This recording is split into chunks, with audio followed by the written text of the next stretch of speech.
The snow was falling softly that morning, the kind that made the world quiet, almost holy. But on the front steps of an old house at the edge of Willow Creek, a little girl sat alone. Her name was Lily Harper, 8 years old, shivering in the cold. Tears streamed down her cheeks as she clutched a torn school bag to her chest, the only thing she had left in the world.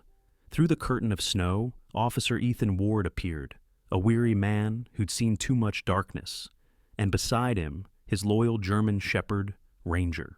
The dog stopped first, ears perked, sensing the sorrow before Ethan even saw it. Then he saw her, the trembling child, the fear in her eyes, and something inside him changed forever. Tell me, where are you watching from today? Drop your country in the comments below, and as you do, may your heart be warm, your soul at peace, and your day be truly blessed. The town of Willow Creek lay quietly beneath a sheet of early winter frost. Snow drifted across the narrow streets, soft and endless, turning every rooftop into a pale crown of ice. Street lamps burned with a tired amber glow, and the river that cut through the town shimmered faintly under the gray sky. The air smelled of pine and chimney smoke, the scent of a place that carried both warmth and sorrow. Officer Ethan Ward tightened his scarf as he stepped out of his patrol car, the crunch of snow beneath his boots echoing through the silence. He was 37, tall and broad-shouldered, with a square jaw dusted by a few days' stubble. His dark brown hair was streaked with premature silver near the temples, a mark left by grief more than age. His gray-blue eyes, once sharp with confidence, now carried a calm sadness that only those who have buried something precious could understand. 5 years ago, his wife and little daughter had died in a car accident during a snowstorm, not unlike this one. Since then, Ethan had become a man who lived more in duty than in joy. His uniform now less a badge of pride than a shield for a broken heart. Beside him padded Ranger, his loyal German shepherd, 5 years old, strong and sinewy, with a sable coat of deep gray and golden tan. Ranger was no ordinary service dog. He had been found wounded near the same crash site where Ethan's family perished. The bond between man and dog was forged in shared survival. Both had lost, and both had chosen to keep living. Ranger's eyes were amber and intelligent, always scanning, always alert, yet filled with a strange gentleness whenever he looked up at his handler. The morning patrol had been uneventful. A stolen bicycle, a call about frozen pipes bursting in the bakery, until now. As Ethan turned down Maple Lane, a narrow street at the edge of town, he heard it. A sound faint but unmistakable. A child's muffled sob. It came from the last house on the right, a 2-story Victorian with peeling white paint and shutters that swung loosely in the wind. The windows were dark, but one curtain in the upstairs room twitched as if someone had been watching. Ethan signaled Ranger to stay alert. "Easy, boy," he whispered, approaching the porch. His boots creaked against the wooden steps. The house had an air of neglect. Snow gathered along the railing, and a wilted wreath hung by the door, its red ribbon faded to brown. He knocked gently. No response. The crying grew softer, then stopped. "Police department," Ethan called, his voice steady. "Is everything all right in there?" Still silence. Then, from behind the door, came a small, trembling voice. "Please don't tell her." Ethan's pulse quickened. "Tell who, sweetheart?" he asked quietly. The door opened just a crack. A small face peeked through, pale, freckled, and frightened. The child couldn't have been more than 8 years old. She had chestnut brown hair falling in tangled waves around her face, and behind her cracked round glasses were eyes the color of green glass, eyes that spoke of sleepless nights and swallowed tears. Her name, as he would later learn, was Lily Harper. She clutched a torn school bag against her chest, its strap mended with tape, her knuckles white from cold. Her coat was too thin for winter. The hem was frayed, and one mitten was missing. Ethan knelt slowly, lowering himself to her eye level so he wouldn't seem threatening. "Hey there," he said softly. "You okay? I heard someone crying." Lily bit her lip. "I fell," she whispered. "It's nothing." Ranger tilted his head and gave a low whine, sensing the tension.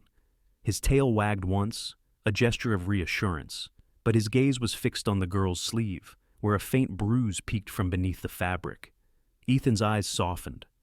"Falling doesn't usually hurt like that," he murmured. "Can I talk to your mom or dad?" The girl hesitated, looking over her shoulder into the dark hallway. A shadow moved, the sound of heels against wood. And before Ethan could speak again, the door swung open. Standing there was Victoria Harper, Lily's stepmother. She was 38, tall, with sleek blonde hair perfectly coiled into a bun. Her features were sharp, her smile painted with a kind of practiced sweetness that never reached her eyes. The pearls at her neck glimmered even in the dim light, yet something cold clung to her like perfume, the cold of control and resentment. "Officer?" she greeted smoothly, though her tone carried irritation beneath the politeness. "Is something wrong?" Ethan rose slowly. "Good morning, ma'am. I heard a child crying from outside. Just wanted to make sure everything's all right." Victoria's smile stiffened. "Oh, Lily is just clumsy," she said lightly, resting a manicured hand on the girl's shoulder. "She tripped again. I keep telling her to watch her step." Lily flinched under the touch. Ranger growled faintly, so low it was nearly inaudible. Ethan's eyes flicked between them, the tremble in Lily's hands, the faint mark near her collarbone, the forced smile Victoria gave. Years of reading human behavior told him something wasn't right, but without proof, suspicion was only wind. "Well," Ethan said, his tone calm but deliberate, "if she's hurt, maybe you should take her to the clinic. It's getting colder. Frostbite can sneak up fast on kids." Victoria laughed softly, a brittle sound. "Of course, officer. Thank you for your concern, but we're fine here." Her hand pressed Lily's shoulder just slightly tighter. "Aren't we, darling?" "Yes, ma'am," Lily whispered. Ethan's jaw clenched. He wanted to reach out, to say something, anything. But the law drew its invisible boundary. He gave a brief nod, tipping his hat. "All right, then.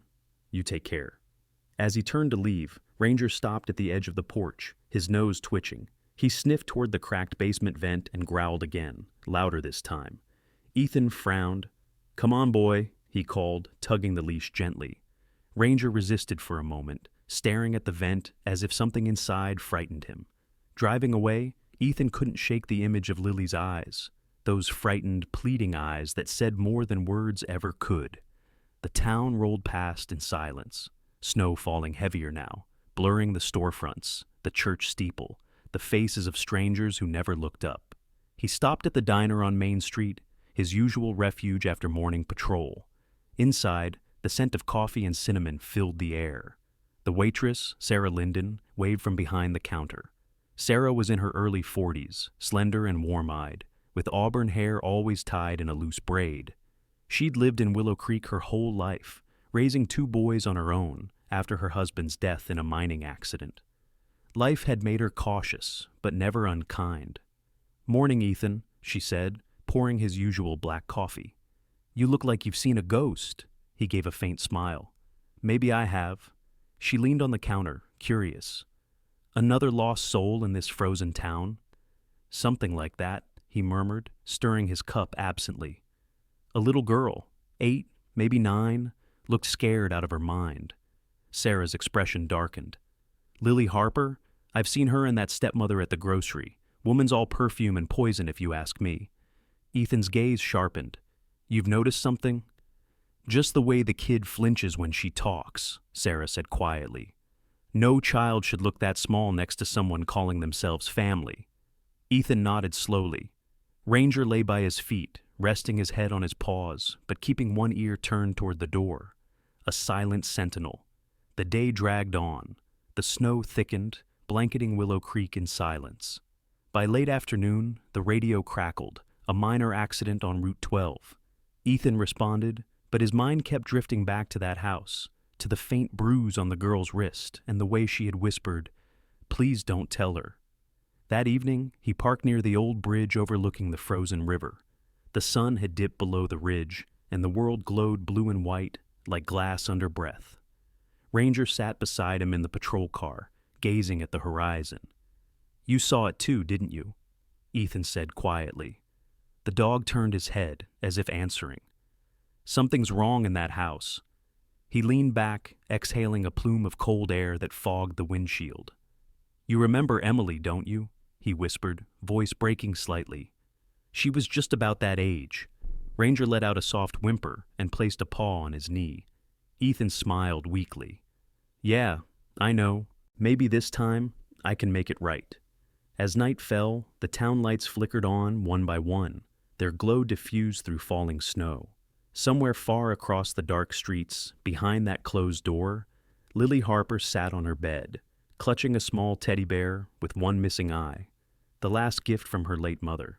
She whispered to it softly, "Mom, will someone ever hear me?" And miles away, a man and his dog drove home through the storm, unaware that destiny had already begun to weave their fates together. Ethan looked once more at the photo of his family tucked in the visor above him, a smiling wife, a laughing child. Then he started the engine. "Tomorrow we go back," he told Ranger. "We check again." The German shepherd barked once, sharp and sure, as if promising that no cry would go unheard again. The snow kept falling, gentle yet relentless. The quiet heartbeat of Willow Creek. The next morning dawned pale and brittle, the kind of morning that made Willow Creek look like it had been carved from glass. Frost clung to every branch, every rooftop, and the river had frozen solid overnight. Officer Ethan Ward sat inside his patrol car parked a short distance from the Harper residence, steam rising from the hood like a living breath. Beside him, Ranger watched the house through the windshield, his amber eyes glowing faintly under the weak light. Ethan took a slow sip of coffee that had already gone cold. He had no warrant, no cause, just a gut feeling, and the echo of a little girl's trembling voice. "We're not leaving this alone, boy," he murmured. Ranger gave a soft huff, tail tapping once against the seat. From behind the frost-coated window, Ethan saw movement, a silhouette framed by lace curtains. Victoria Harper appeared, immaculate as always, her golden hair pinned tight, her red wool coat buttoned to perfection. She carried herself with the confidence of someone who expected the world to bend politely out of her way. Even from this distance, Ethan could sense that every gesture she made was deliberate, calculated. A woman like her didn't break easily. She cracked others instead. Moments later, Lily appeared behind her, small and pale, struggling to pull on a backpack that looked too heavy for her tiny frame. Victoria's gloved hand pushed the child forward sharply, the motion quick, controlled, the kind people wouldn't notice unless they were looking for it. Ethan was. His jaw tightened. He started the engine and pulled out from the curb just as Victoria led Lily toward the waiting black SUV. The driver, a man in his early 40s with a sharp jawline and an impassive face, opened the door for them. Ethan recognized him. Martin Greaves, Victoria's personal chauffeur. Martin had worked for the Harper family for years, quiet and loyal, but not immune to the lure of a generous paycheck. He was known around town for keeping his mouth shut, a man who carried secrets in his coat pocket and never let them fall. Ethan followed from a distance, careful to keep his headlights dim. The SUV rolled through the sleepy streets of Willow Creek until it stopped in front of Willow Elementary School, a red brick building with a snow-covered playground. Children laughed and ran, their voices rising like birdsong through the crisp morning air, except Lily's. She stepped out of the SUV slowly, head lowered, clutching her bag like a shield. Victoria bent down, fixing a strand of the girl's hair that wasn't even out of place, and whispered something too soft for anyone else to hear. Lily flinched. Then the woman's smile returned, perfect for the world to see. Ethan parked nearby, watching as Lily disappeared through the school doors. The bell rang, echoing across the snow. For a long moment, Ethan just sat there, staring at the building. The image of his own daughter, Emily, flashed, unbidden, running into school with her hair in pigtails, laughing, turning back to wave. That memory stabbed sharper than the cold ever could. He forced himself to breathe, turning the car key halfway to silence the radio. "Come on, Ranger," he said quietly. "Let's pay a visit." Inside the school, warmth replaced the biting air. The halls smelled faintly of chalk and floor polish. Ethan's boots left wet prints as he made his way toward the front office. Behind the counter sat Margaret Lang, the school secretary, a woman in her 50s with a sturdy frame, a kind but no-nonsense face, and steel-gray hair tied neatly in a bun. She wore a cardigan embroidered with tiny snowflakes, and the air of someone who'd seen every kind of trouble a small town could produce. "Morning, Officer Ward," she greeted with mild surprise. "Don't tell me we've got vandals again." "Nothing like that," Ethan said, offering a faint smile. "Just checking in on one of your students, Lily Harper. I heard she had a rough day yesterday." Margaret's brow furrowed. "Lily, yes, she's a quiet one, polite, bright, but skittish. The teachers have mentioned bruises now and then, but she always says she's clumsy." "Have you filed a report?" Ethan asked. The woman sighed. "We tried once. Child services came, asked questions, and left. Nothing changed. You know how it goes. Too little evidence, too much bureaucracy." Ethan nodded grimly. "I do." A door opened down the hall, and Clara Dawson, Lily's homeroom teacher, stepped out. She was in her mid-30s, tall and slender, with chestnut hair tied into a neat ponytail and soft brown eyes that could calm even the most restless student. She carried an armful of books against her chest and wore a long cardigan that swayed gently as she walked. There was something in her demeanor, patience and quiet strength, that made people instinctively trust her. "Officer Ward," she greeted, surprised but not unkind. "You're here about Lily, aren't you?" Ethan gave a small nod. "You know her well?" "I try to," Clara said, lowering her voice. "She's different. Always on guard, like she's waiting for something bad to happen.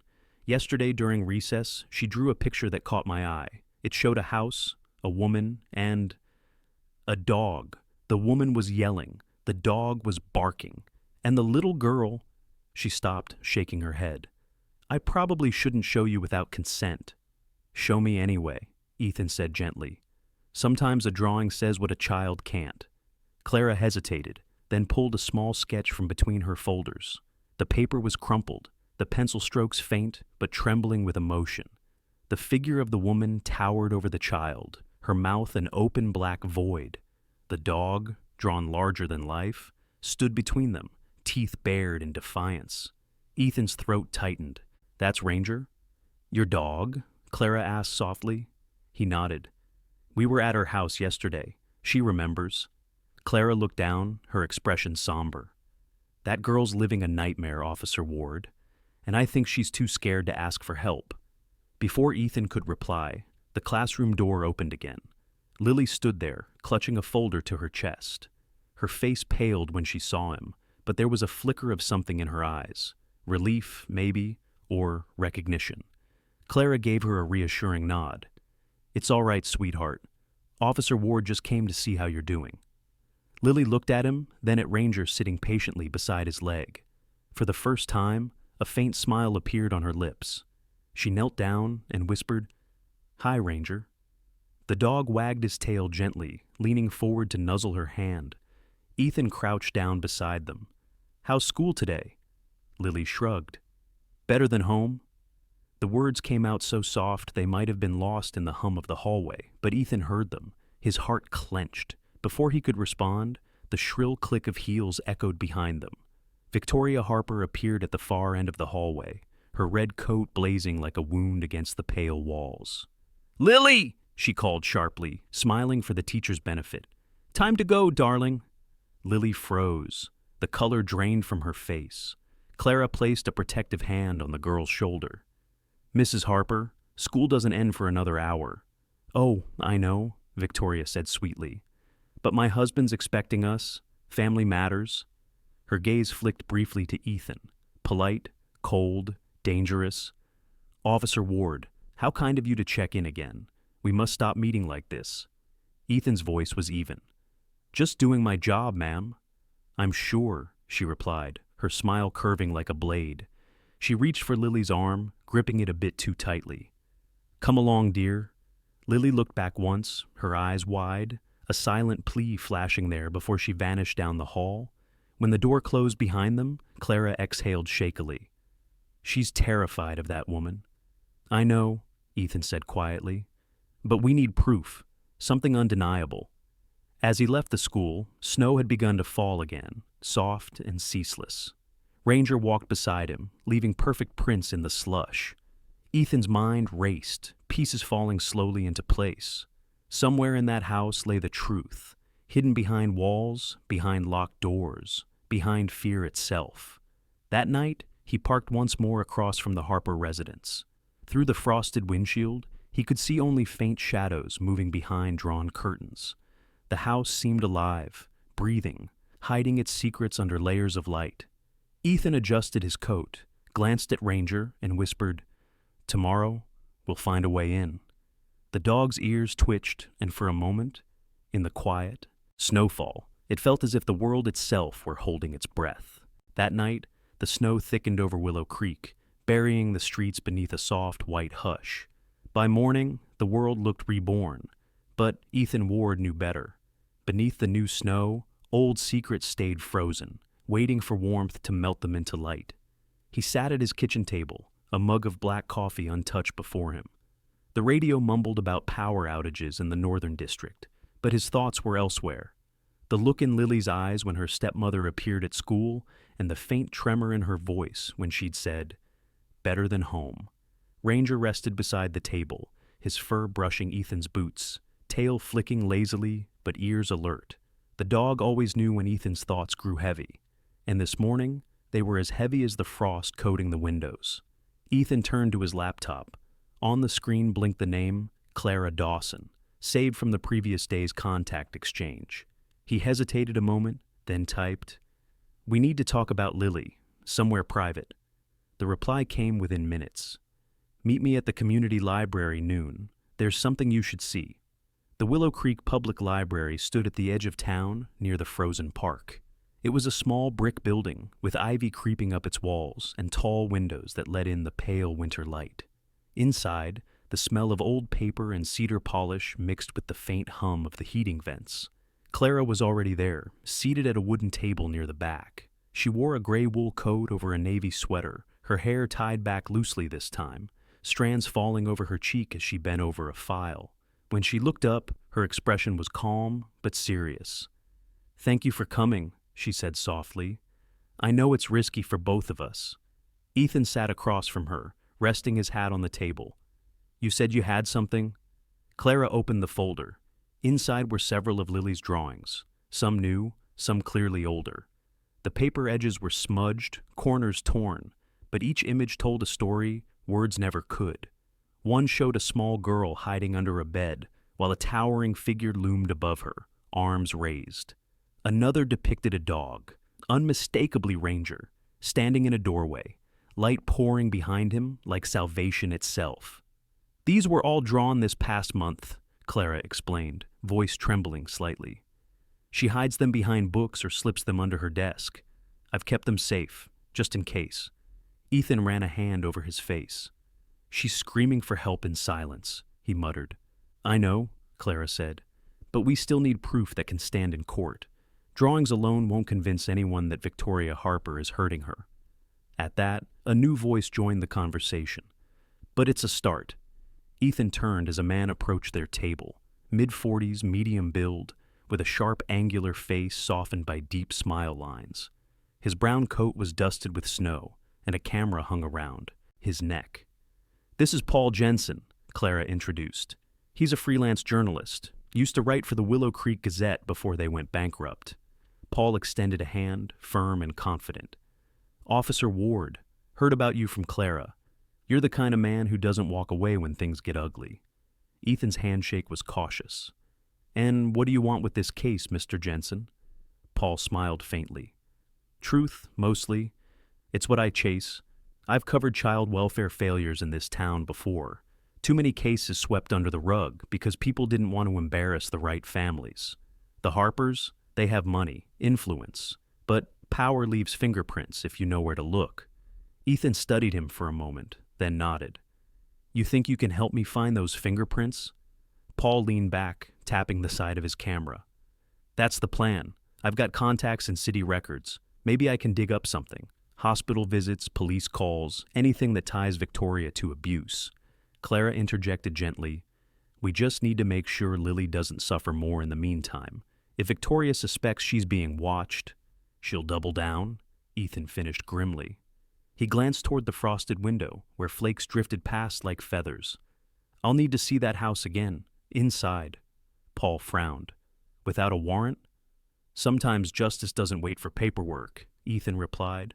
But I won't break the law. I just need eyes on what's hidden. They agreed to meet again in 2 days, after Paul's first round of digging. As Ethan rose to leave, Clara reached across the table, resting her hand lightly on his sleeve. Be careful, she said softly. Victoria's not just cruel, she's cunning. People like her know how to turn the story around. Ethan met her gaze, steady and certain. So do I. Outside, the snow had eased into a thin mist. He and Ranger walked toward the patrol car parked under the old oak. Before getting in, Ethan paused. Across the street, near the frozen pond, a little boy was feeding crumbs to pigeons. Beside him stood a woman bundled in a long brown coat, her hair tucked under a knitted cap. She smiled faintly at the boy, guiding his small hand, a simple, fragile image of safety. Ethan's chest ached watching them. That's what Lily deserves, he thought. That evening, the wind picked up again. Ethan drove slowly past the Harper mansion, his headlights dimmed. The house glowed faintly through the swirling snow, windows drawn tight as eyelids refusing to open. Suddenly, a faint flicker of light caught his attention. One window upstairs glowed warmer than the rest. Through the half-open curtain, he saw Lily sitting by the sill, a small candle beside her, sketching in a notebook. Her face was half-lit, half lost in shadow. Ranger whined softly, pressing his snout to the glass. Ethan smiled sadly. Yeah, I see her too. Then, abruptly, the light vanished. A shadow passed behind Lily, tall, angular, unmistakably Victoria's silhouette. The curtain fell shut. Ethan's hand clenched around the steering wheel. That's it, he muttered. I'm not waiting anymore. He parked 2 blocks away and stepped out into the storm, Ranger padding silently at his side. They moved along the back fence where the snow piled high. A faint yellow glow spilled from the basement vent, the same vent Ranger had sniffed at days ago. Ethan crouched down, brushing away the frost. From within came a muffled sound, the scrape of metal, then a soft, frightened whimper. Ranger, Ethan whispered, listen. The dog froze, ears twitching, then gave a low growl. Ethan pressed his ear closer. It was faint, but clear. Lily's voice murmuring something to herself, like a prayer. Please, don't let her come back. His blood turned to ice. He tried the basement door, locked, heavy with a new bolt. He took a step back, scanning the perimeter, memorizing every detail. The security camera by the side gate, the second-floor balcony that led to a guest room window, the tall spruce tree nearby that could reach it. Every cop learns to see opportunity in chaos. He returned to his car, heart pounding. He wouldn't break in tonight, not yet. But the next time Victoria left, he'd find his way inside. For now, he needed witnesses, proof. As he drove away, he didn't notice the figure watching from the upstairs window. Victoria Harper stood behind the curtain, lips pressed into a thin smile, eyes cold as glass. She had seen the patrol car parked on her street twice now, and Victoria never ignored patterns. Later that night, she sat before her vanity mirror, brushing her hair methodically, each stroke a whisper of control. In the reflection, Martin Greaves, her driver, stood in the doorway. You wanted to see me, ma'am? He asked cautiously. Yes, Martin, she replied, her voice smooth as silk. I think Officer Ward has been getting curious. I need you to remind him that curiosity can be dangerous. Martin hesitated.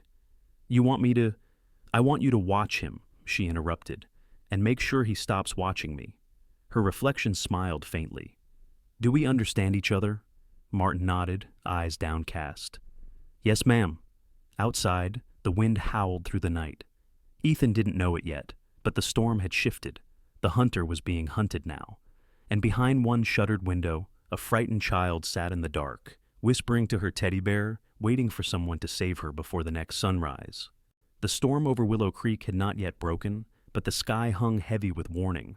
By the time Officer Ethan Ward turned off the highway and onto Harper Lane, the air smelled of snow and something older, something waiting. He parked 2 blocks from the Harper residence, his headlights dimmed, his pulse steady yet taut like a wire about to snap. Beside him, Ranger shifted on the seat, his thick sable and ash fur bristling as if the dog could sense the tension rolling through the air. "I know, boy," Ethan murmured. "We go quiet tonight." It was nearly midnight. The neighborhood slept under a pale glaze of frost, save for the mansion at the end of the lane. The Harper house loomed against the horizon, dark and elegant, its upper windows flickering occasionally, as if someone paced the halls with a candle. Ethan waited, watching.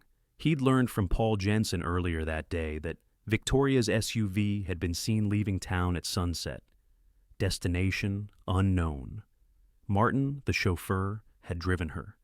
That meant the house was empty. Or so he hoped. Ethan and Ranger approached through the side yard, careful not to disturb the snow. The fence was high, wrought iron tipped with rust.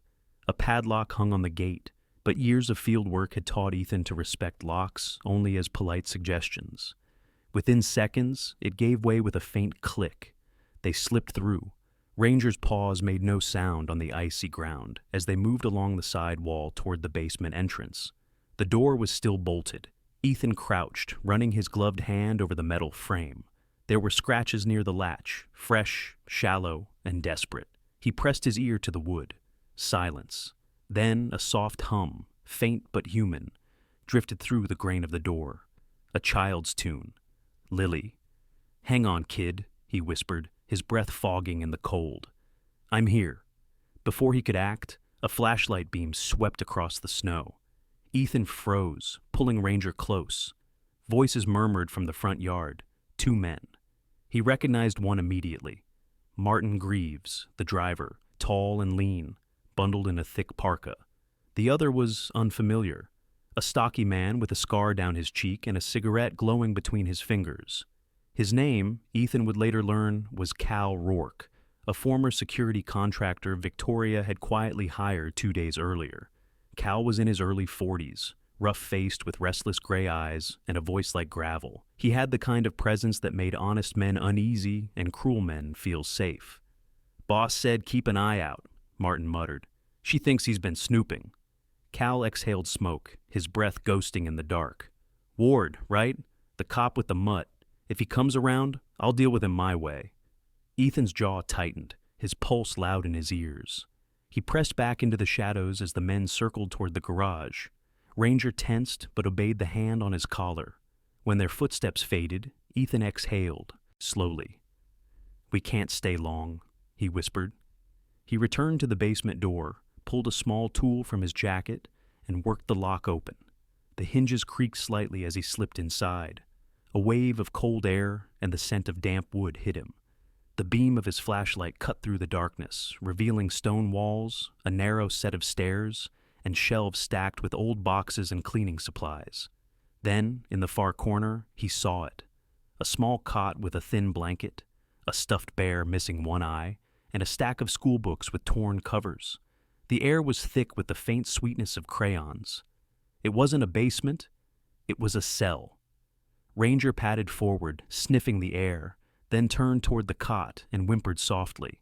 Ethan crouched beside it, brushing a hand over the worn blanket. "She's been living down here," he muttered. He found a small wooden box tucked under the cot. Inside were folded sheets of paper, drawings again. One showed a man in a police uniform holding a dog's leash. Above them, in a shaky child's handwriting, were the words, "He heard me." Ethan's throat tightened. "She knows I'm coming back." A faint noise startled him, the sound of tires on gravel outside. He killed the flashlight instantly. Through a narrow slit of the basement window, headlights flared and disappeared. Footsteps crunched closer. The sound of a key turning in the front lock echoed faintly through the floorboards above. "Damn!" Ethan hissed. "She's early." Victoria Harper's voice drifted faintly down the stairwell, smooth, sharp-edged, humming an old tune as she spoke to someone. Ethan motioned for Ranger to stay low. The dog crouched near the wall, ears twitching. Upstairs, Victoria's heels clicked across the foyer tiles. "Thank you, Martin. You can go." "Yes, ma'am," came the driver's uneasy reply. A door shut. Silence fell. Then the sound of her steps again, measured, deliberate, descending the basement stairs. Ethan's mind raced. There was no place to hide except behind a row of storage crates. He crouched there, holding Ranger close. The light from Victoria's phone flashlight swung slowly through the darkness, grazing the cot, the stuffed bear, the drawings now scattered on the floor. "Well, well," she said softly. "What have we here?" Ethan's pulse thudded. She'd seen the open box. She knew someone had been here. Victoria moved closer, her breath visible in the chill. She bent to pick up one of the drawings, a crude sketch of her face twisted in anger. Her smile tightened. "Ungrateful little brat," she whispered. "You think anyone will believe your lies?" Ranger let out a low growl. Ethan gripped his collar hard. Not yet. After a long pause, Victoria turned, walked back up the stairs, and slammed the door behind her. Locks clicked into place. Ethan exhaled. "We're leaving," he whispered. They climbed out through the side window, snow pouring in on their shoulders. Once outside, he relocked the basement door as best he could. He needed her to believe nothing had changed. He and Ranger made their way to the patrol car, breaths visible in the freezing air. Once inside, Ethan pulled out his phone and dialed Paul Jensen. "Ward?" Paul answered groggily. "I found it," Ethan said. "A basement room. She's keeping Lily there." Paul swore under his breath. "You got photos?" "Not yet. She came home early, but I can get them." "Don't do it alone," Paul warned. "You're not just up against a woman anymore. She's got muscle now." "I'll handle it," Ethan replied. He ended the call, staring through the windshield at the sleeping town. "We're out of time, Ranger. Tomorrow, we finish this." He didn't notice the car parked half a block behind him, the black SUV with its engine idling and its lights off. Inside sat Martin, his face pale, his hands gripping the steering wheel as he dialed a number. "She's right," he whispered into the phone. "He was there." The line crackled. Victoria's voice came through, soft but cold. "Then we'll make sure next time he doesn't leave." Ethan drove home unaware of the eyes that followed him. As he parked outside his small cabin on the edge of the forest, Ranger jumped out, sniffing the wind. The dog stopped suddenly, ears erect. A branch snapped in the woods nearby. Ethan drew his flashlight and swept it through the trees, nothing but snow and silence. Still, the unease lingered. Inside, he sat at his desk, spreading out the notes from the case, the drawings Clara had given him, and the one he'd taken from Lily's cot. His hands shook slightly as he traced the childish handwriting again and again. He heard me. He looked up at Ranger, who had settled near the door, eyes half closed but watchful. "She's counting on us," Ethan said softly. "We can't fail her." Outside, the wind carried the distant howl of the river thawing, but mingled within it was another sound, so faint it could have been imagination, the cry of a child carried through the storm, echoing in the bones of the night. And in that sound, Ethan found his purpose sharpened like steel. Tomorrow he would return not as a man seeking proof, but as one seeking redemption. Morning broke over Willow Creek with an eerie calm, as if the storm itself were catching its breath. The sun rose behind a veil of gray clouds, and frost glittered across the streets like shards of broken glass. Officer Ethan Ward hadn't slept. The night had passed in restless silence, his mind looping over the same images. The basement cot, the bruises on Lily's small hands, the drawings whispering, "He heard me." He sat now in his small cabin kitchen, a map spread before him, tracing routes between the Harper Estate, City Hall, and the courthouse. Ranger lay nearby, chin on his paws, amber eyes following Ethan's every move. The German shepherd seemed to sense the quiet fury humming through the room. The phone buzzed. Ethan picked it up. Paul Jensen. "You need to come to my place," Paul said, voice low and urgent. "I found something you'll want to see." Paul lived in a cramped apartment above the old bakery downtown. When Ethan arrived, the journalist looked more disheveled than usual, sleeves rolled up, dark circles under his eyes. His small living room was cluttered with camera equipment, piles of files, and an overflowing ashtray. "You look like you fought a storm and lost," Ethan muttered. Paul gave a grim smile. "Maybe I did, but I brought something out of it." He turned his laptop toward Ethan. On the screen was a scanned document, a hospital intake form dated 6 months earlier. The patient's name, Lily Harper. Diagnosis, fractured radius, blunt trauma. The guardian's signature below read Victoria Harper. Ethan's stomach tightened. She claimed the kid fell off her bike, Paul said, but the attending nurse wrote a note on the side.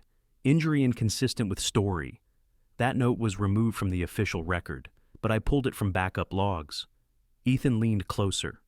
Who's the nurse? Paul scrolled. Name's Dana Merritt. She works at the community clinic off Birch Street. I'll talk to her. Ethan stood abruptly, buttoning his coat. Paul grabbed his arm.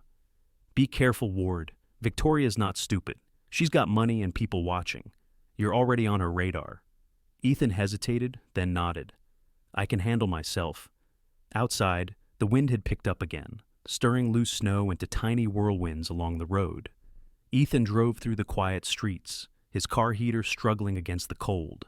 As he approached the clinic, a silver SUV pulled out from a side alley behind him, the same black-tinted vehicle he'd seen parked outside his cabin the night before.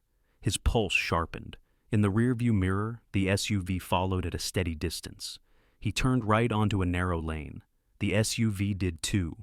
He slowed. It slowed. Ethan's jaw clenched. They're not even trying to hide, he muttered. At the next intersection, he pulled into a gas station, pretending to check the tires. The SUV idled at Eustals. The curb, engine running. Ranger, seated in the back seat, growled low. Yeah, I see them too, Ethan whispered. He reached into the glove compartment, flicked the dash cam on, and resumed driving toward Birch Street. The SUV trailed him for another half-mile before turning away. Ethan didn't relax. He knew what shadowed eyes meant. Someone was reporting his every move. The Birch Street Community Clinic was a modest 2-story building with faded paint and a cracked sign out front. Inside, the air smelled faintly of antiseptic and coffee. A nurse at the reception desk looked up. Dana Merritt, mid-30s, slender, with short sandy hair tucked behind her ears and eyes that hinted at chronic worry. Her scrubs were a soft blue, and she wore a badge that said, Pediatric Unit. Officer Ward? She asked quietly when he showed his badge. I thought someone might come about that case eventually. Ethan followed her to a small break room at the back, away from curious ears. You remember Lily Harper? He began. Dana nodded slowly, wrapping her hands around a mug of tea. I do. Sweet kid, barely spoke. Came in with a broken arm. The stepmother wouldn't let me talk to her alone. Did she say what happened? Dana shook her head. Victoria claimed Lily fell from her bike, but the brake angle was wrong. Too clean, too high. I've seen enough child injury cases to know what that means. I wrote a note, but the next day my supervisor told me to remove it from the system. Said the Harpers had filed a complaint about unprofessional speculation. Did anyone from Child Services follow up? Ethan asked. They sent a report, Dana said bitterly. That's all they ever send. Ethan's voice hardened. Would you testify to what you saw if it comes to court? She hesitated, glancing toward the hallway. I have a son, she said softly. He's 12. I can't risk losing my job. Ethan understood the fear. I won't ask you to risk anything yet, he said. But keep that note. It may save her life. As he left, Dana caught his arm. She flinched when her stepmother reached for her. I'll never forget that look, like she'd been taught that love only hurts. Back in the car, Ethan sat for a moment, gripping the steering wheel. The day was growing colder, clouds thickening into slate. He started the engine and drove toward Clara Dawson's neighborhood. She lived in a small duplex near the river, the kind of place that always smelled of books and candle wax. Clara answered the door wrapped in a thick cardigan, her hair pulled back loosely, a tired but genuine smile lighting her face. Ethan, she greeted, you look frozen. He stepped inside, Ranger shaking snow from his fur. The warmth hit him instantly. So did the faint scent of cinnamon. I just came from the clinic, Ethan said. We've got proof. Or close to it. The nurse confirmed the injury wasn't an accident. Clara's eyes widened. That's enough to start a case. Maybe, Ethan said, if we can get the medical note authenticated. But we'll need more. Something recent, something undeniable. Clara hesitated, then nodded toward her living room wall. You might want to see this. Hanging there was a child's drawing, another of Lily's. It had been slipped into Clara's school mailbox that morning. The picture showed a large house under gray clouds, A single window glowed orange, and from that window stretched two small hands drawn in pencil lines, reaching outward. At the bottom, Lily had written, "I can hear the footsteps again." Ethan's breath caught. "She's warning us." They stood in silence for a moment. The clock ticked softly in the background. Then Ethan said, "I'm going back tonight." Clara looked up sharply. "Ethan, no, it's too dangerous. You said she's got people watching you." "I can't wait for bureaucracy to move," he replied. "Every night she's in that house is another chance she doesn't get out." Clara's eyes glistened. "At least let someone know where you'll be." "I'll tell Paul," he said. "And Ranger's coming with me, always." As he turned to leave, Clara reached out impulsively, her fingers brushing his hand. "Be careful, Ethan, please." He met her gaze, a flicker of warmth amid all the cold. "I always am," he lied. Outside, dusk had settled over Willow Creek, painting the snow in muted silver. Ethan's breath clouded the air as he opened the car door. Ranger jumped in first, settling by the passenger seat. The radio crackled softly with weather warnings. The storm was returning tonight. As they drove, the black SUV appeared again in the mirror. Ethan didn't accelerate. He let them follow. His hand brushed the holster at his side, steady but ready. "Not tonight," he muttered under his breath. "Not when a child's still crying in that house." Ranger gave a low bark, as if agreeing. Ethan turned off his headlights, letting the storm's white veil swallow the car. Behind him, the SUV's lights flickered uncertainly through the haze, a hunter losing its trail. The snow fell harder now, muting the world into silence. By the time they reached the outskirts of the Harper property, the night was a blur of gray and white. Ethan parked behind the same line of spruce trees and killed the engine. He reached for his flashlight, checked the battery, and looked at Ranger. "Tonight we end this," he whispered. The dog's tail thumped once, quiet but sure. And as the first rumble of thunder echoed across the valley, Ethan stepped into the snow, heading once more toward the house where secrets slept and footsteps waited to be heard. The storm arrived before nightfall. By 7 o'clock, Willow Creek vanished beneath a white curtain that howled like something alive. The streets emptied, lights flickered behind shuttered windows, and the police radio buzzed with reports of fallen trees and stranded drivers. Officer Ethan Ward ignored them all. His patrol car crawled through the storm toward the Harper estate, tires biting the snow-covered road. The windshield wipers fought to keep up, thudding in a steady rhythm that matched the beating of his pulse. Beside him sat Ranger, his thick fur bristling, breath clouding the cold air. The German shepherd was tense but alert, golden eyes flicking toward every shadow outside. He was trained for danger, but tonight felt different.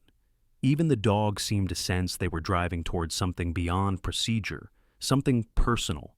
Ethan's hand rested on the wheel, steady but pale from the chill. He wore a dark winter jacket over his uniform, a flashlight clipped to his belt, and the same sidearm he had carried for 10 years. But what gave him strength wasn't the gun. It was the memory of Lily's drawings, small hands reaching through the window, words scrawled in the childish pencil. "I can hear the footsteps again." The wind howled louder. As Ethan turned onto Harper Lane, the mansion appeared like a ghost through the snow, vast, stone gray, its windows burning faintly with light. He killed the engine and sat for a moment in silence. "You stay close," he told Ranger quietly. The dog whined once in acknowledgement. Ethan stepped into the blizzard, snow instantly covering his shoulders. The cold bit into his skin like teeth. He moved through the yard toward the same back fence he had slipped through before. The gate's lock was replaced, gleaming new. Someone had been expecting him. But the snow had piled high along the fence, a weakness. He climbed over, landing softly in the courtyard. The house loomed above, wind moaning through the eaves. He scanned the windows. Most were dark, except one, the second floor, right above the basement stairwell. A faint shadow moved inside. Ethan crouched low, flashlight off, approaching the back door. He tried the handle, locked. He circled to the side, where a narrow window had been left open a few inches for ventilation. Too small for a man, but Ranger could slip through easily. Ethan knelt, unfastening the latch. "Inside, boy," he whispered. The dog leapt gracefully through the opening, landing silently inside the kitchen. A moment later, Ranger's nose appeared at the glass, nudging it open from the other side. Ethan followed, careful not to knock over the drying pans by the sink. The air inside was heavy with the scent of polish and something faintly metallic. Blood, maybe old and faint, but real. He moved through the kitchen, every step measured. The walls were lined with expensive paintings, yet everything felt sterile, lifeless, as if warmth had been erased deliberately. Ranger padded ahead, nose low to the floor. The dog stopped suddenly at the door, leading to the basement stairs, ears stiff. Ethan crouched beside him, whispering, "You smell her?" A single bark, short, certain. He turned the knob and descended into darkness. The beam of his flashlight sliced through the shadows, revealing the same cot, the same cracked concrete floor. But something new. A small chain lying snapped near the wall, a child's shoe beside it, his stomach twisted. "Lily!" he called softly. No answer. Only the echo of the storm outside. Then, faintly from somewhere deeper in the house, came a cry, muffled, panicked. Ethan turned, sprinting up the stairs two at a time. Ranger barked once and followed. The cry came again, from upstairs now. He moved through the hall, passing portraits whose painted eyes seemed to watch. As he reached the landing, the front door slammed open below. Voices. A woman's, sharp and furious. Victoria Harper. "You were supposed to stop him," she shouted. A second voice, male, rough, impatient. Cal Rourke, her hired enforcer. "He's not easy to stop, lady. The storm's killing visibility. We'll handle it." Ethan ducked into a side corridor, pressing against the wall. The stairwell was visible from where he stood. Victoria swept in, snow clinging to her red coat. Even disheveled, she carried herself with that same poisonous grace. Behind her, Cal stomped the snow from his boots, broad-shouldered, scar down his cheek glinting in the dim light, one hand hovering near his belt where a knife hung. "Check the basement," Victoria ordered. "If he's been here, I want proof." Ethan's heart pounded. He motioned to Ranger, pointing down the opposite hall. They slipped silently toward the second-floor guest rooms. One door stood slightly ajar, a faint golden glow spilling beneath it. Ethan pushed it open. Inside was a small bedroom, the walls pale blue, decorated with faded pictures of birds. And there, sitting in the corner, wrapped in a blanket, was Lily. Her hair was tangled, her face pale, but her eyes widened when she saw him. "Officer Ward," she whispered, disbelief flooding her voice. "Shh," he said, crouching. "I'm getting you out. Can you walk?" She nodded weakly. "She locked me in when she came back." Ranger approached, tail wagging softly. Lily reached to hug his neck, burying her face in his fur. The sight tightened Ethan's chest. "We need to move," he murmured. They crept toward the hall. From below came the sound of heavy footsteps, Cal's voice booming. "He's not here, just the dog tracks. Must have come earlier." "Then find him!" Victoria hissed. Ethan guided Lily toward the back stairs. They descended quietly, Ranger leading, until they reached the kitchen again. But before they could slip out through the window, headlights flashed outside, the black SUV pulling up, Martin still behind the wheel. He stepped out into the storm, gun drawn, eyes scanning the windows. "Damn it," Ethan whispered. There was no way out through the back. He turned toward the pantry door. "This way," he whispered, ushering Lily and Ranger inside. They crouched between shelves of canned goods, listening. Victoria's voice floated from the hall. "You two cover the exits. He can't have gone far." Ethan could see through a thin crack in the pantry door as she entered the kitchen. Her eyes swept the room, calculating, and for a heartbeat, she froze, staring at the snow melting by the window where Ethan had come in. "He's here," she said quietly. Cal moved toward the hallway. Martin raised his gun. Ethan reached for his sidearm but hesitated.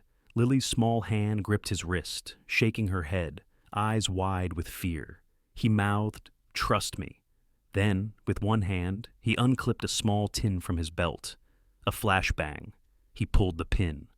"Close your eyes," he whispered. He threw it through the gap in the door. A blinding white light filled the kitchen, followed by a thunderous crack. Victoria screamed, staggering back.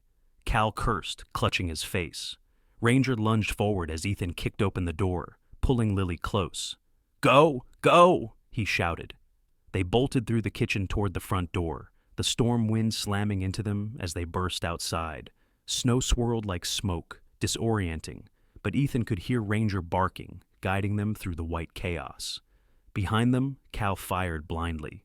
A bullet shattered the porch railing. They ran toward the tree line, where the woods swallowed the light of the house. Ethan's breath came ragged, his coat whipping behind him. Ranger darted ahead, carving a path through the snow. Lily stumbled, but Ethan lifted her into his arms and kept running. Finally, when the house was no longer visible, he stopped beneath a cluster of pines. His breath came in clouds, his heart hammering. "You're safe now," he whispered, though the words felt fragile against the storm's roar.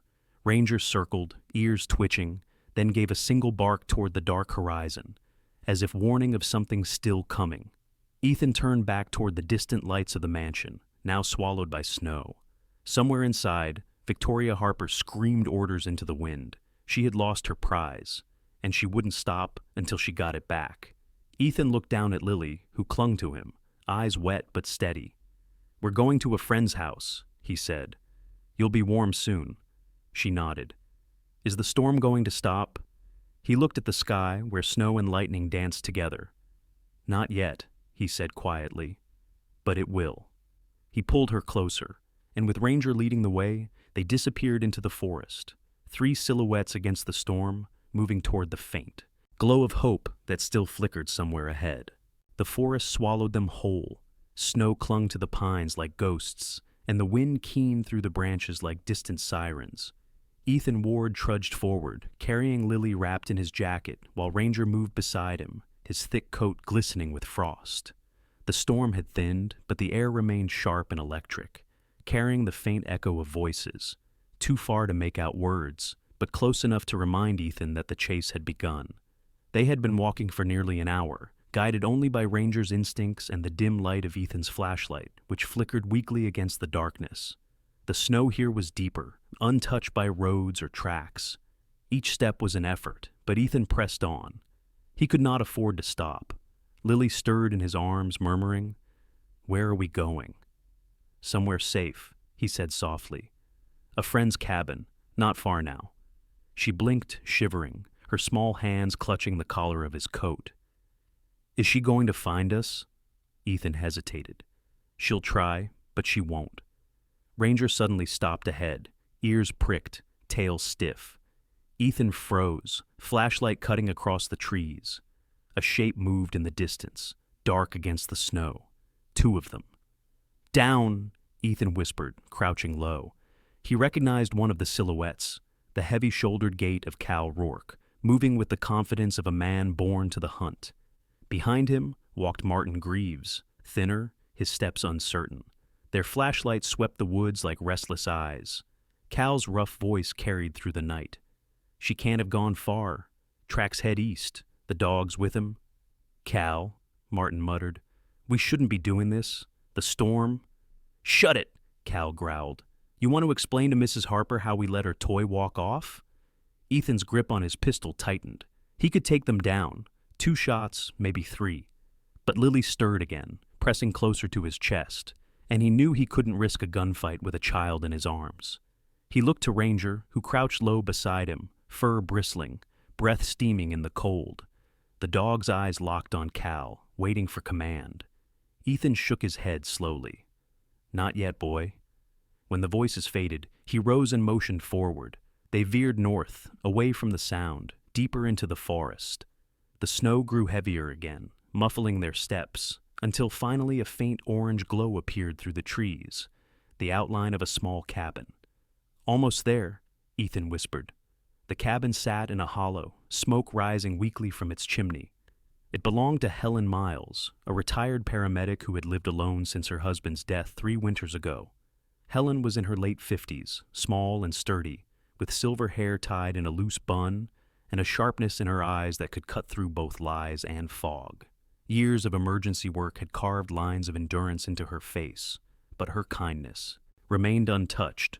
When Ethan knocked, the door opened only a crack, and Helen's voice, raspy but firm, came through. "Who's there?" "It's Ethan Ward," he said quickly. "I need your help." The door opened wider. "Good Lord, Ethan," she breathed, ushering them in. "You look half dead." Inside, the cabin was warm and smelled faintly of cedar and soup. A fire crackled in the stone hearth. Helen led them to the couch. "Sit, both of you." She knelt by Lily first, her practiced hands checking the child's pulse, temperature, and bruises. "She's freezing but steady. You did right bringing her here." "She's been through hell," Ethan said. Helen shot him a look that mixed pity and reproach. "And you look like you followed her there." Ethan almost smiled. "Maybe I have." Helen fetched a wool blanket, wrapping it around Lily's shoulders. "You're safe now, sweetheart," she said gently. "No one's going to hurt you here." But Ranger's low growl from the window told a different story. Ethan crossed to the window. Headlights glimmered faintly through the trees, followed by the crunch of tires on frozen ground. "They found us," he muttered. Helen's brow furrowed. "You brought company?" "Didn't plan to." He looked around quickly. "You got a back door?" Helen nodded toward the kitchen. "Leads to the woodshed. From there, the creek." "Good. If things go bad, take Lily and Ranger, follow the creek north to the old ranger station." Helen's expression hardened. "You're not coming?" "I'll buy you time." She stared at him for a long moment, then nodded once. "Fine, but don't make me patch you up again." The door rattled with a heavy knock. "Ward!" Cal's voice thundered. "Come on out. You're not walking away from this." Ethan signaled Helen silently. She grabbed Lily's hand and motioned to Ranger. The dog looked uncertain, torn between duty and command, but obeyed with a reluctant whine. They slipped through the back door just as Ethan opened the front one. Snow whirled in. Cal stood 10 feet away, gun in hand, face lit by the porch light. Martin hovered behind him, looking miserable. "Evening, Rourke," Ethan said coldly. "I figured you'd show up." Cal sneered. "Should have stayed out of this, hero. She's not your kid." Ethan's eyes flicked to Martin. "You going to let this happen again, Martin? You know she doesn't deserve it." Martin swallowed hard, lowering his gun slightly. "She said, yeah, I bet she said plenty." Ethan stepped forward slowly, palms open. "You've been driving that woman around long enough to see what she's capable of. You really want to be her cleanup man?" Cal snarled. "Enough talk." He raised his pistol, but before he could fire, a deep growl broke the silence. Ranger burst from the rage, shadows behind them, teeth bared. Cal turned just in time to see the blur of fur and muscle before the dog slammed into him, knocking the gun aside. A shot rang out, ricocheting off the porch beam. Martin stumbled back, shouting, "Jesus, Cal!" Ethan lunged forward, tackling Cal to the ground. The two men rolled through the snow, fists flying.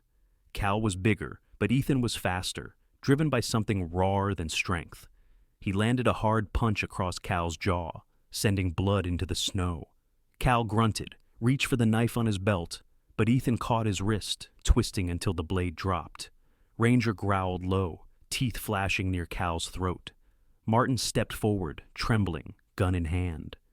"Don't make me..." Ethan rose slowly, breathing hard. "Then do it, Martin. If you're going to pull the trigger, at least know what you're standing for." The man's hand shook violently. Then, with a choked sound, he lowered the gun. "I didn't sign up for this," he whispered. Ethan nodded once. "Then walk away." Cal cursed, blood on his teeth. "You're all dead. You hear me? Harper won't stop." Ethan kicked the gun away, breathing through the pain searing his ribs. "She'll have to find someone else to do her dirty work." By the time Helen and Lily reappeared from the woodshed, Cal lay unconscious in the snow, bound with zip ties from Ethan's belt. Martin was gone, footprints vanishing into the dark. The storm had quieted to a whisper. Helen's eyes flicked between the men. "I assume he won't be waking up soon." "Not if he's smart." Lily stood beside her, clutching Ranger's fur. Her cheeks were flushed now, a spark of life returning. "Are we safe?" "For tonight," Ethan said, looking toward the horizon where the storm clouds were breaking. "But tomorrow, we end this." He turned back toward the cabin, where the firelight glowed faintly through the window, casting long shadows across the snow, the shapes of a man, a child, and a dog who had survived the night, but were not yet free of its darkness. The dawn after the storm came thin and cold, a pale gray light spilling across the snow, like smoke over ashes. Ethan Ward stood outside Helen Miles's cabin, the crisp air burning his lungs as he stared toward the distant ridge where the Harper estate sat, dark, silent, and waiting. The storm had left the town paralyzed, but he knew the calm wouldn't last. Victoria Harper would strike back soon, and this time she'd bring more than hired muscle. The thought churned like ice in his chest. Behind him, the door creaked open. Helen stepped out, her coat buttoned to the throat, a steaming mug of coffee in her gloved hands. Her face looked tired, but unyielding, the way people looked when they'd seen too much to be afraid anymore. "You've been standing here for an hour," she said. "That house isn't going anywhere." Ethan took the cup she offered, his fingers brushing hers. "No, but she'll come for what she lost." Helen gave a low sigh. "You can't face her alone." "I won't," Ethan said, glancing toward the window where Lily sat wrapped in blankets beside the fire. Ranger lay next to her, his massive head resting on her lap.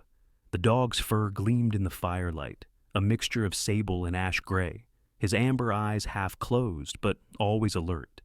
Lily's hand moved absently over his neck, her face calm for the first time in days. "She trusts you," Helen said quietly. "That's not something she gives easily." Ethan nodded, his jaw tight. "She's strong, stronger than anyone gave her credit for." He looked back toward the horizon, where the clouds were breaking, revealing a dull stripe of gold. "But I can't let her spend her life running." Helen studied him, her sharp eyes softening. "You're going back there, aren't you?"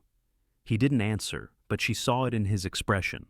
She placed a hand on his arm, rough from years of patching wounds, yet steady. "Then at least take this."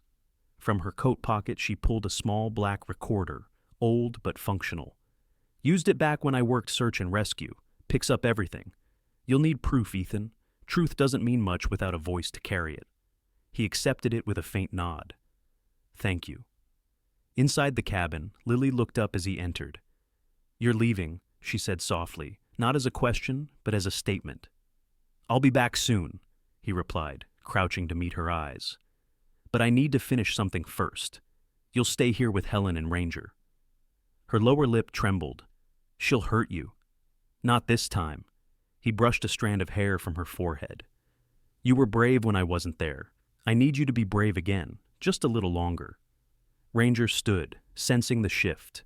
The dog pressed his nose against Ethan's palm, whining softly. "No," Ethan said gently. "You stay. Protect her." The shepherd's tail lowered, reluctant but obedient. He turned toward Lily, who hugged his neck tightly. "You keep her safe," Ethan murmured, and Ranger barked once, quiet but certain. By the time Ethan reached town, the snowplows had begun clearing the main road. He parked his truck near the station and stepped inside. The small building smelled of coffee and wet coats.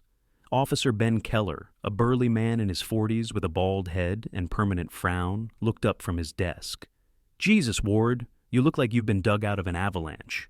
"Not far from it," Ethan replied, handing him the recorder. "I need you to keep this safe. If I don't come back, give it to Paul Jensen at the Chronicle." Ben frowned. "What's this about?" "Harper," Ethan said simply. Ben cursed under his breath. "You're telling me you're still chasing that mess? She's got half the town under her thumb. The mayor, the board." "I don't care," Ethan interrupted. "A child was beaten, locked up, and nearly died because everyone was too scared to look." His eyes burned with quiet fury. "That ends tonight." Ben hesitated, then sighed. "You know you'll have no backup." Ethan turned toward the door. "I never counted on any." The drive back to Harper Hill was slower now, the road slick but clear enough for tires to grip. The mansion loomed ahead, its windows like dark eyes watching his approach. He parked at the end of the lane, stepping out into silence.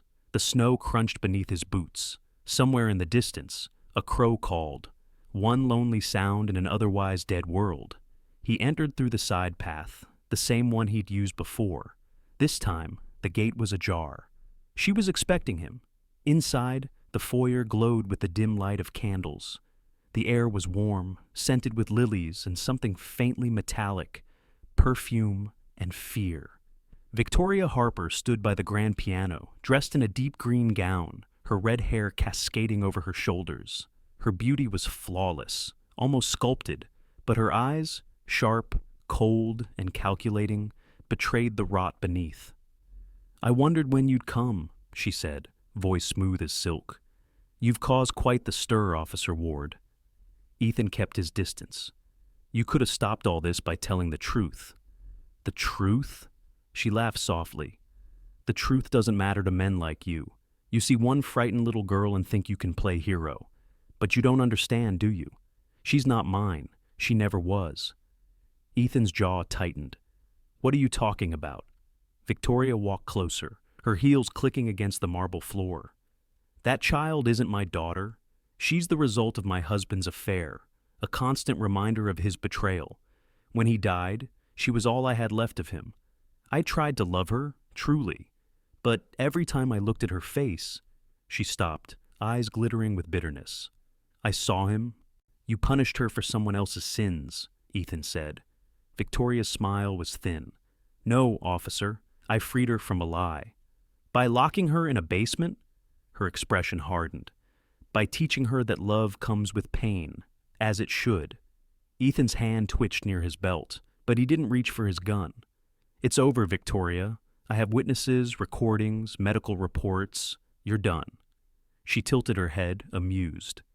"You think proof means anything when I own the people who decide what's real?" Before he could respond, movement flickered in the corner of his vision, a shadow emerging from the staircase. Martin Greaves stepped into view, pale, trembling, his eyes red from sleeplessness. He still wore the same gray coat, now dusted with snow.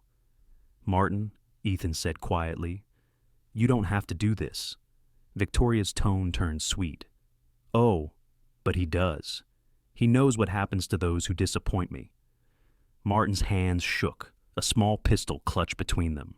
I just want this to end," he stammered. Ethan took a slow step forward. "Then make it end right. Tell the truth." Martin's lips parted, but Victoria's sharp voice cut through. "If you speak one word, I'll ruin your family. Your wife's clinic, your son's college fund, gone."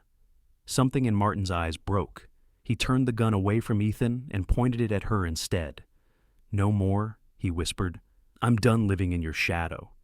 Victoria's eyes widened, rage and disbelief flashing across her face. "You wouldn't dare!" But the tremor in Martin's voice steadied. "You made me dare!" The shot was deafening. Victoria stumbled, hand clutching her shoulder, crimson blooming against the silk of her gown. She screamed, not from pain, but from fury. "You'll pay for this!" she shrieked, collapsing against the piano. Ethan rushed forward, kicking the gun aside. Martin dropped to his knees, shaking. "It's over," Ethan said, grabbing the phone from the desk and calling it in. This time, no one's covering it up. Victoria's breath came ragged, her voice fading. "You think this makes you a hero, Ward? That child will never be free of me." Ethan's gaze hardened. "No, she already is." Outside, sirens wailed faintly in the distance, growing louder, closer. When it was done, Martin sat in handcuffs, tears freezing on his cheeks. Victoria lay pale and silent on a stretcher as medics carried her out. Ethan stood by the doorway, watching the flashing lights reflect against the snow. He didn't feel triumph, only exhaustion. Back at Helen's cabin, Lily slept peacefully by the fire, her head resting against Ranger's shoulder. When Ethan finally returned, Helen rose from her chair, relief flickering across her lined face. "You did it," she said softly. Ethan nodded, his voice low. "It's over." Helen poured him a cup of coffee and set it beside the fire. "Then let it stay over." He sat beside Lily, brushing a hand through her hair. She stirred but didn't wake. Ranger's tail thumped softly against the floor. Outside, the storm had finally cleared. The stars hung sharp above Willow Creek, each one reflected in the untouched snow. For the first time in a long while, Ethan allowed himself to breathe, slow, deep, steady.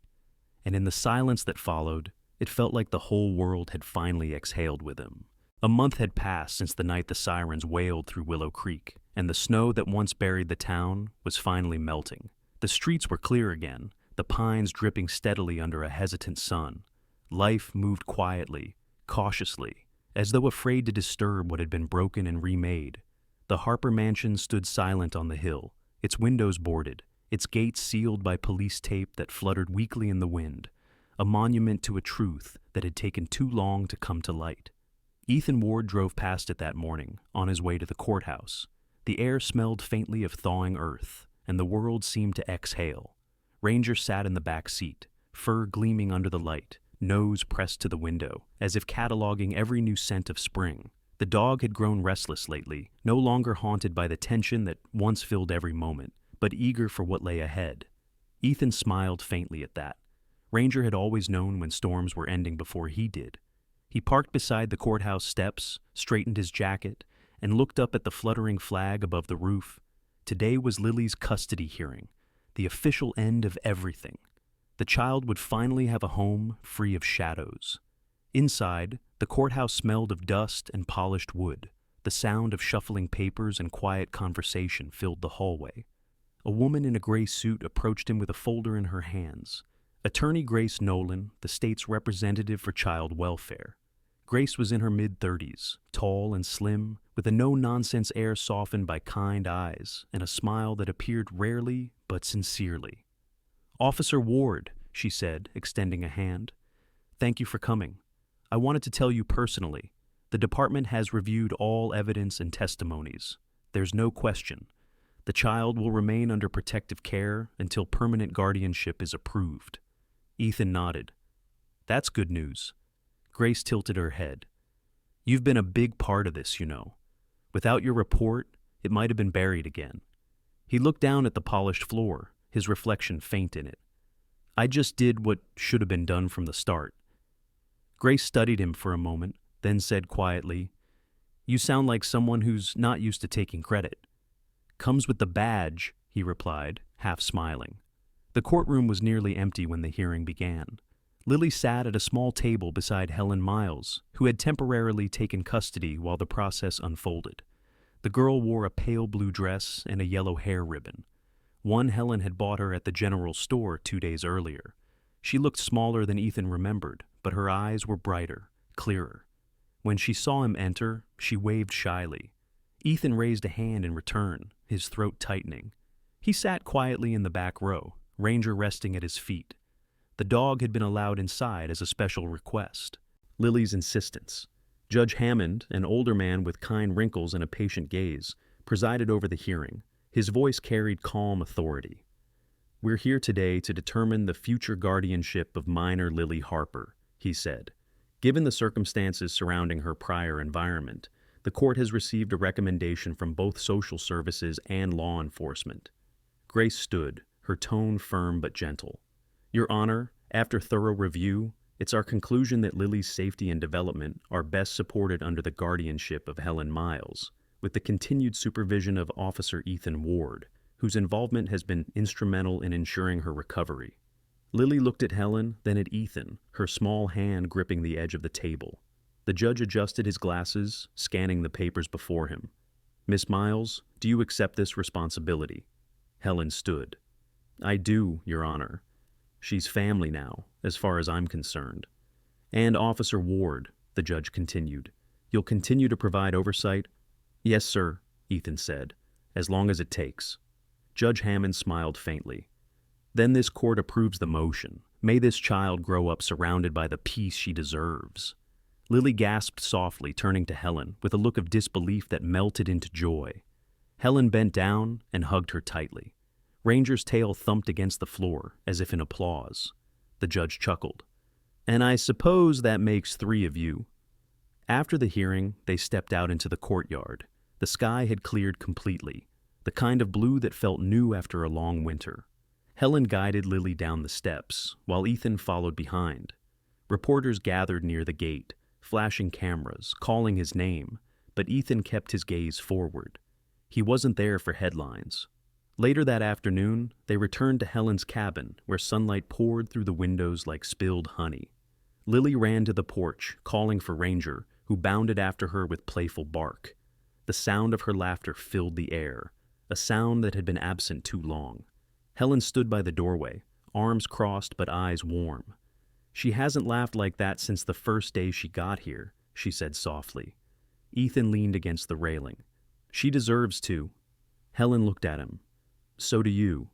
He smiled faintly. "I'm not sure I remember how." "Then maybe you should learn again," she replied. "You can start by not carrying the whole world on your back." He chuckled quietly. Old habits die hard. Evening came gently, the sky painted in hues of rose and amber. Lily sat cross-legged on the porch steps, scribbling with crayons on a notepad Helen had given her. When Ethan approached, she looked up with a smile. "I'm drawing us," she said. He crouched beside her, glancing at the paper. The drawing was simple. 3 figures holding hands, a tall man, a woman with gray hair, and a girl with a yellow ribbon. Beside them was Ranger, his tail wagging. Above them, in large crooked letters, she had written, "Home." Ethan swallowed hard, the word echoing inside him.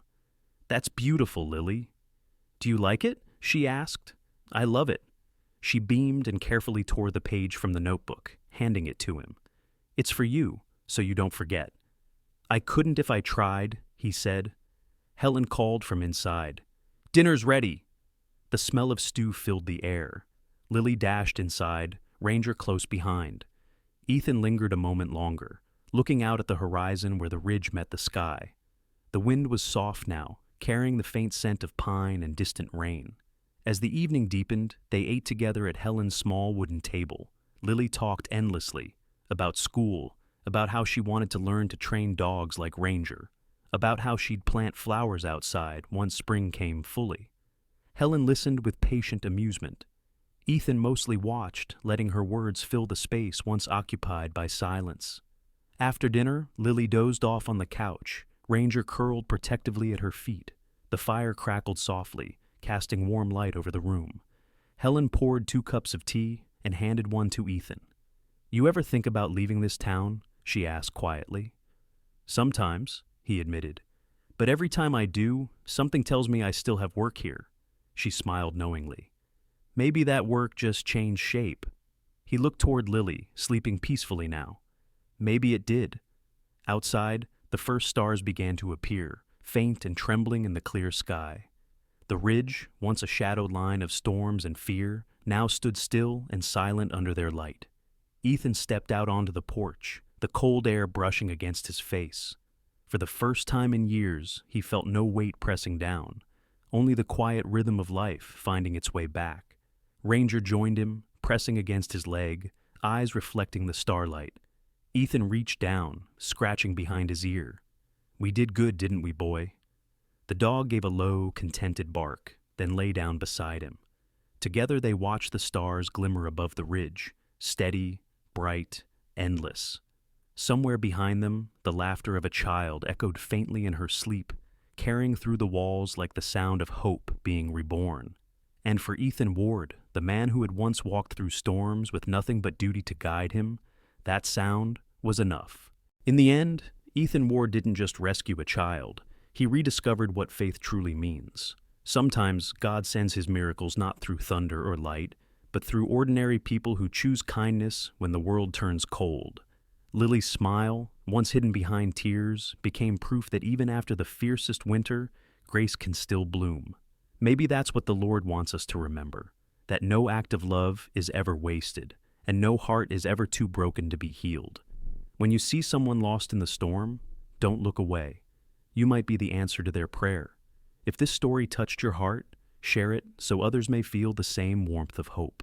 Write in the comments where you're watching from, and let's fill this place with faith and compassion. And if you believe that God still works his miracles through love, type Amen in the comments below.